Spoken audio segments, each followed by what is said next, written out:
I was in Portland, Maine recently, and they have some absolutely fantastic landscape photography options. The seascapes are just, I mean, they're so beautiful. They have these just wonderful lighthouses. If you're ever in the area of Portland, Maine, you need to stop by and check it out. It's an absolute beautiful place. I captured a photo of an iconic lighthouse. This place is called the Portland Headlight, and I ended up snapping a photo that I'm very excited about. You know, once in a while you get that capture that, that photograph has a lot of potential. Well, that's the case in this capture that I got. And I thought it would be the perfect opportunity to start a new series on my channel about the edit. And the edit can be so important when you're talking photography, because you can transform a, pretty decent image into a absolutely fantastic piece of work.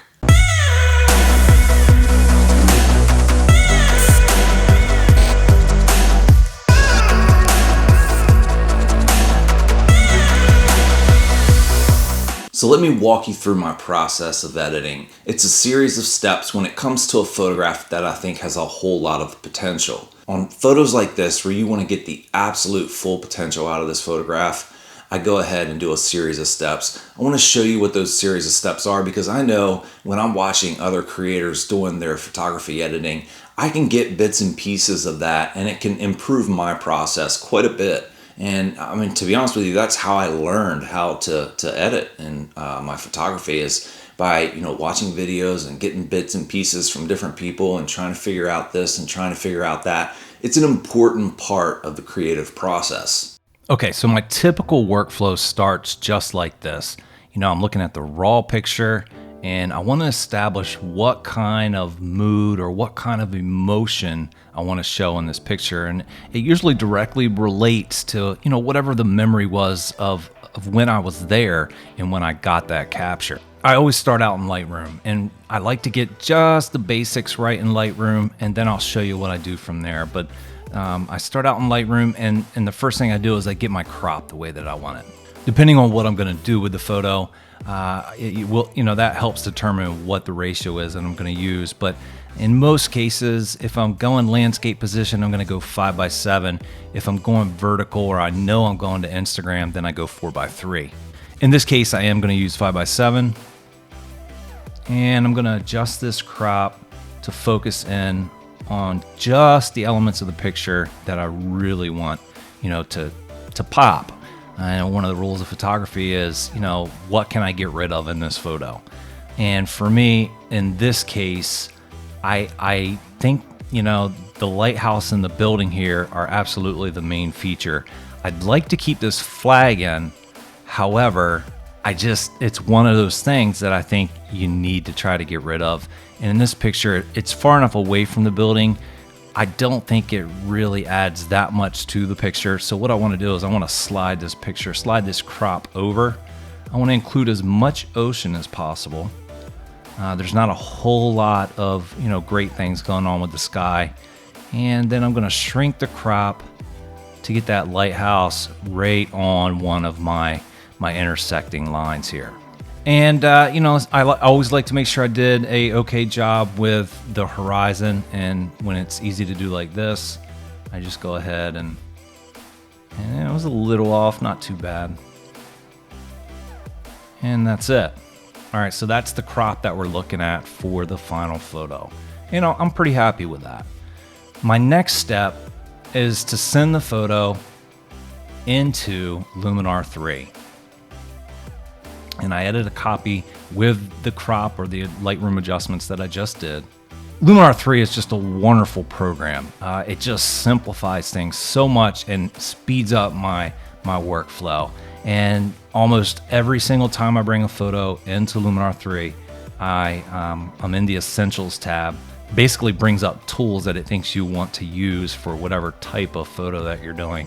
I like the Essentials tab because it's just basic, and I can just add the things that I want to add. And then I go to the AI image enhancer, and you can see right away, it did an amazing job. It brought out colors, it brought out detail, it got the exposure mostly right. And there's not a whole lot I do in Luminar besides that. And I'll show you how I do it. But once in a while, I will go over to this boost, this Accent AI Filter 2.0, and I'll just see what it looks like if I'm going lighter or darker. And really what I'm paying attention to here is the histogram. And if the histogram is, basically in the center, then I'm pretty comfortable with it. And then it's just more of a preference thing. Each photo is a little different. And in this case, I think I want to bring, I don't have a true sunset. It was, it was getting close to sunset, but not really. So I'm going to bring a little more light into it. And I think that looks good. And now I'm going to apply these changes, and this is going to send me back into Lightroom. The first thing I did, I use Lightroom the way it was designed. I go from the top down, and I'm looking at my white balance. And in this case, I could see what okay, it did change it, and I don't know if I'm happy with that or not. Maybe I am happy with that. I don't know. That's a tough call. Here I can definitely see more pinks that I could pull into this picture, but there's just something nice and clean about this. And this is part of the editing process that really separates people, is, the creative side of things. Yeah, technically, there may be answers to stuff like this. You should do this or you should do that. But let's be honest, editing it's a creative thing, and it's a personal thing. So, although we have rules and guidelines to kind of go by, I don't think you have to stay by them all the time. So I think I'm gonna go with the white balance from selecting the lighthouse as my reference. And now I'm just gonna look at the contrast a little bit. And with contrast, depending on what kind of photo it is, I always go both ways just to see which way I think is better. And I think going with a little more contrast is the way to go here. Not too much. Now, almost every photo I do, when it comes to highlights, shadows, whites, and blacks, the exposure looks pretty accurate, but I always like to see what Lightroom's twist is. So I'll hold Shift down, and then I'll double tap highlights, double tap shadows, double tap whites, and double tap blacks. This is what Lightroom is saying my exposure should be based on its opinion of this photo.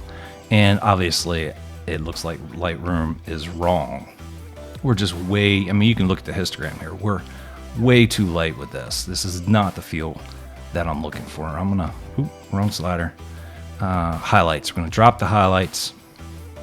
I'm gonna drop these shadows. I know I don't want that kind of appearance. I want more shadows, not less. The whites, I think I'm pretty good with the whites right about there. And then the blacks.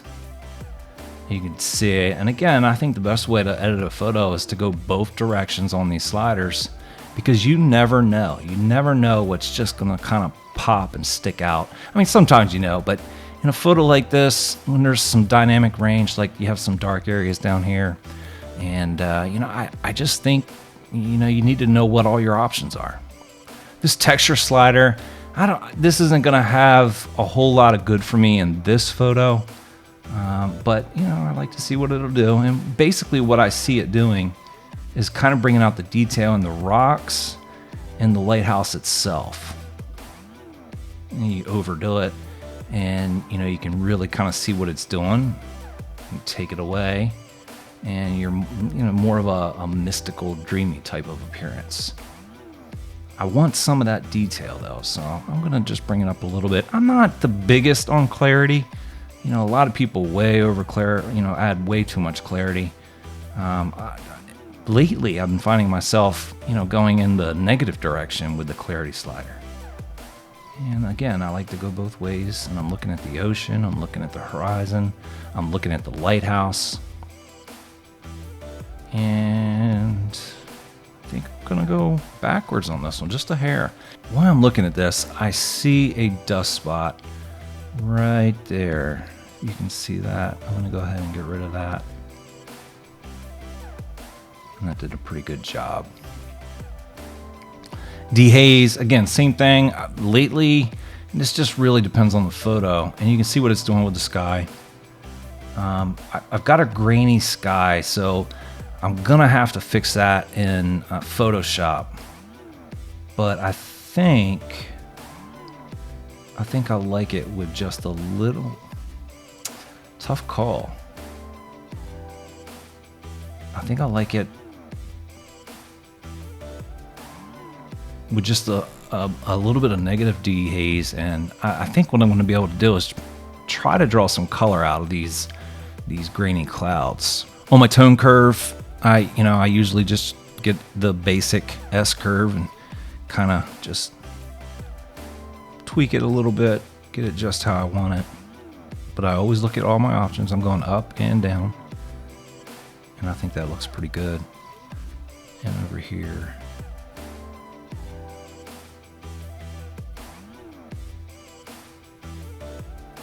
just a little bit. With the HSL sliders, you can really make or break a photo when you're playing with these sliders. And this really comes into the creative style or the mood of the picture, what you're aiming for. And in this case, I think I want to take a little bit of the blues out. So I'm going to desaturate the blues a little. I just think the blues are very dominant, and I don't want them to, overtake the subject of the picture, which is the lighthouse. I got these oranges in here. I'm not the biggest fan of that. I understand that it's the natural part of the rock. I don't like the way that it looks. So I'm gonna pull these oranges down. And see, to me, that looks more natural. Like, there's definitely some orange textures into the rock and some features, but I don't want them to be, in your face. Again, the subject is the lighthouse. With the split toning on the highlights, I'm gonna hold down my Option key, and then I'm gonna run through the hues and see if I see one that I like.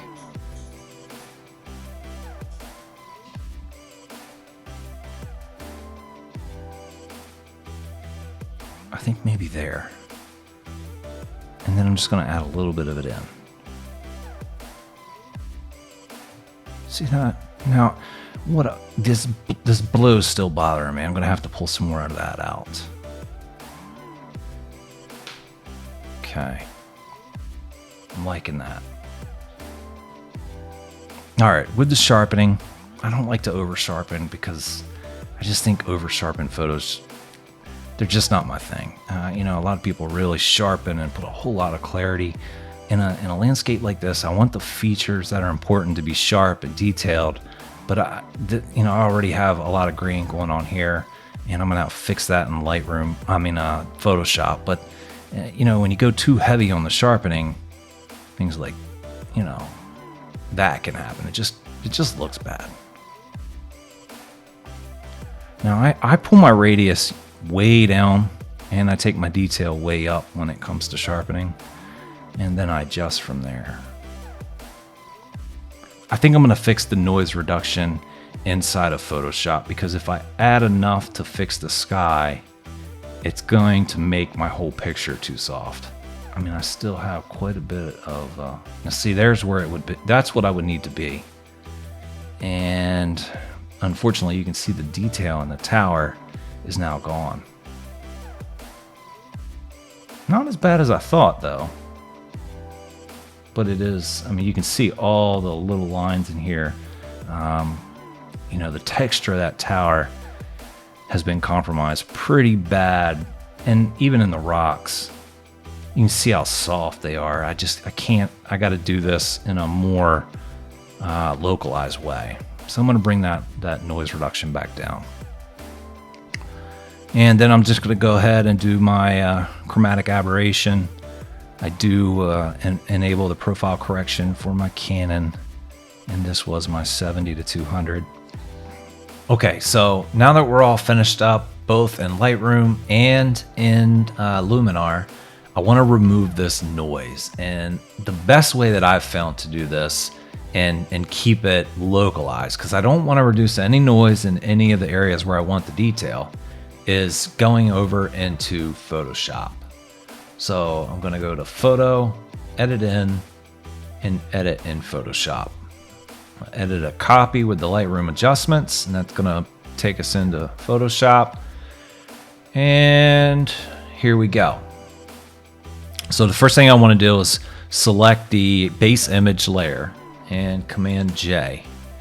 All right, and so now this is very simple. I'm going to go up here to Filter and Camera Raw Filter, and that's just going to be for this new layer that we created.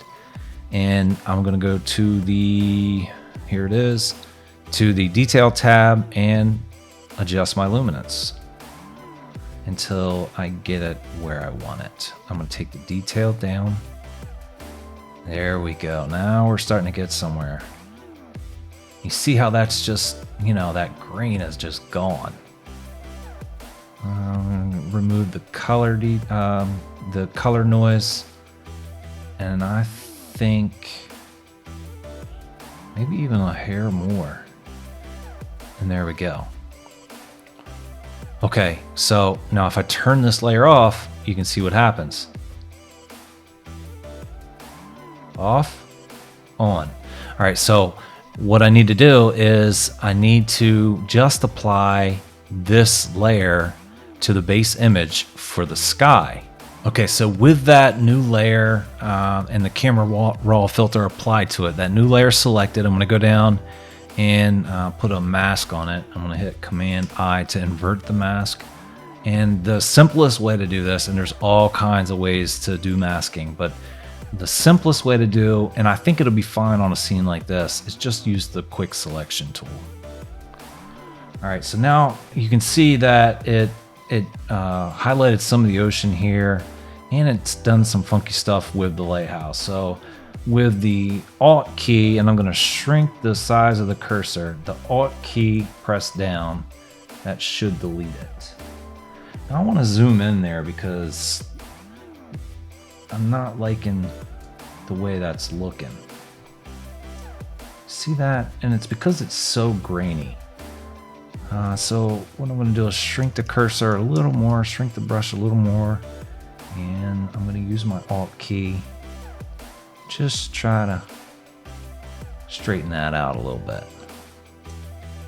I'm going to go around and look at it.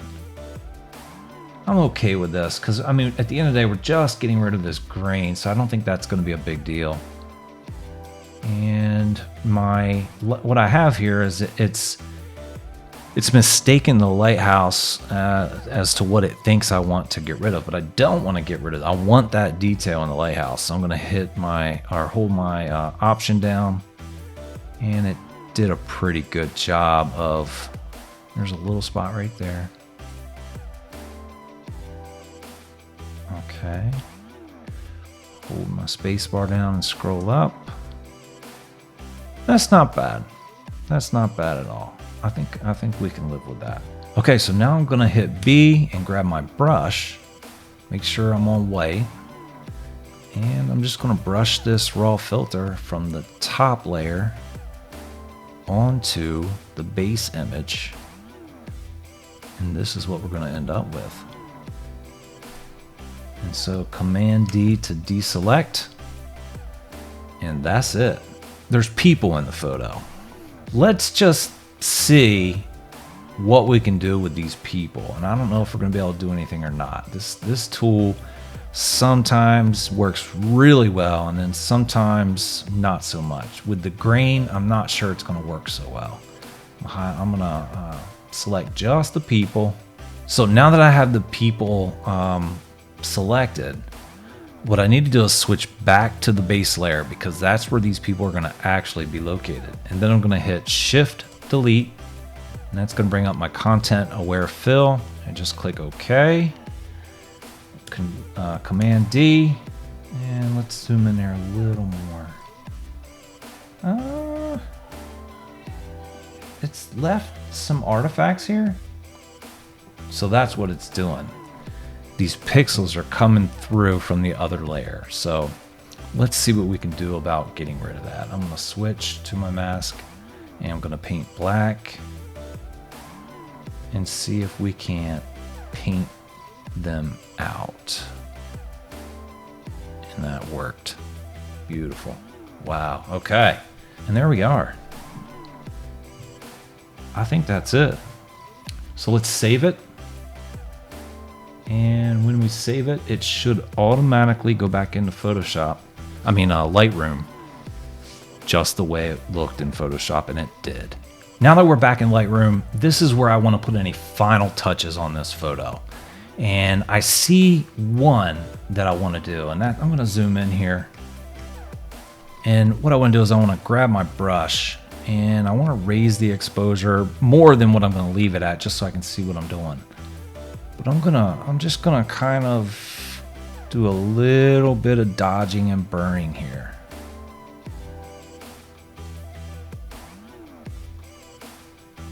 So I'm just, increasing the exposure in very select areas along these rocks.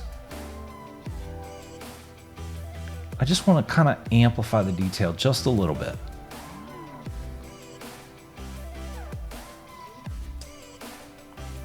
I think in a case like this where you have, this dynamic range between light areas and dark areas, especially when you get rocks like this, you can really kind of just add quite a bit to a photo if you just go to that little bit of extra effort and do a little dodging and burning. There's so many ways to do dodging and burning.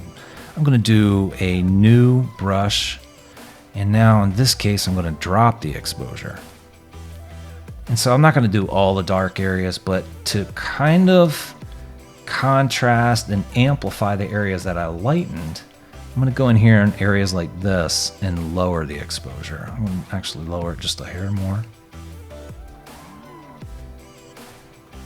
In these shadowy areas. Right there. Right here. And down at the bottom, it's already dark, so I don't need to do that. But just the areas that really kind of contrast, where I lightened the last area. On the edge of this rock, here. Okay, so let's zoom out now, and now I have those two brushes. So this brush is the brush that I'm darkening, so I can increase contrast.